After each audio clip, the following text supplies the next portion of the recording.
Welcome back to வீட் cooking channel. இன்றைக்கி நாம் வெங்காய ரசம் செய்ய போகிறோம்.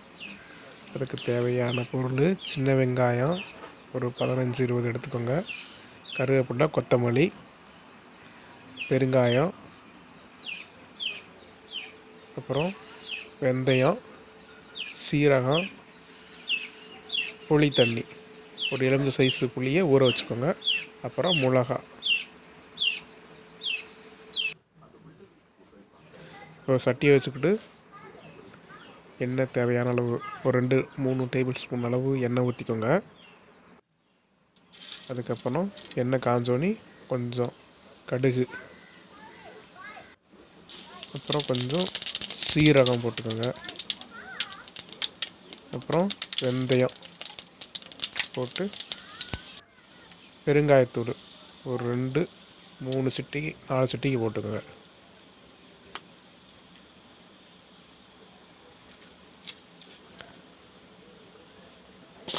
அப்புறம் சின்ன வெங்காயத்தை போட்டு நல்லா வதக்கோங்க. நல்லா அப்புறம் வரமிளகா போட்டு அதை மிக்ஸ் பண்ணி நல்லா ஓரளவு லைட்டு ப்ரௌன் கலர் வர மாதிரி, கோல்டன் ப்ரௌன் வர மாதிரி வளர்த்துக்கோங்க. லைட்டாக, ரொம்ப வேணால் லைட்டாக வறுத்துக்கோங்க.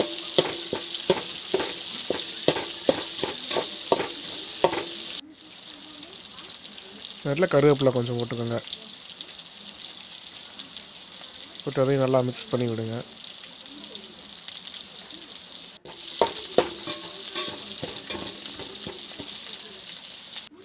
இந்த ரசம் பார்த்திங்கன்னா ஒரு 2-3 நிமிஷத்தில் ரெடி ஆகிடும். அவ்வளோ சிம்பிளான ரசம், அருமையாக இருக்கும். சாப்பாடு ஒரு தட்டு நான் 2-3 தட்டு இழுக்கும். புளி தண்ணி வச்சுருக்கிறோம், கரைச்சி வச்சுருக்கிறோம். புளி தண்ணியை ஓரளவு ப்ரௌன் ஆனதுக்கப்புறம் புளி தண்ணியை சேர்த்துக்கலாம். இப்போ புளி தண்ணி நான் சேர்த்துட்டேன். இப்போ பாருங்கள் இந்த கலரில் இருக்குன்னு.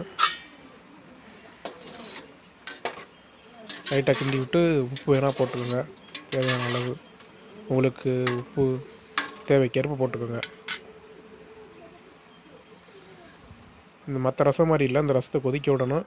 மற்ற ரசம் ஒரு நுரக்கட்டுன்னு இறக்கிடுவோம், ஆனால் இந்த ரசம் வந்து கொதிச்சா தான் நல்லாயிருக்கும். 2 நிமிஷம் கொதிக்க விடணும், அப்போ தான் நல்லாயிருக்கும் இந்த ரசம். இப்போ பார்த்திங்கன்னா நுர கட்டிடுச்சு, கொதிக்க ஆரம்பிச்சிடுச்சு. மல்லித்தலையை போட்டுக்கலாம். போட்டுட்டு இறக்குனா சுவையான வெங்காய ரசம் ரெடி. சப்ஸ்கிரைப்.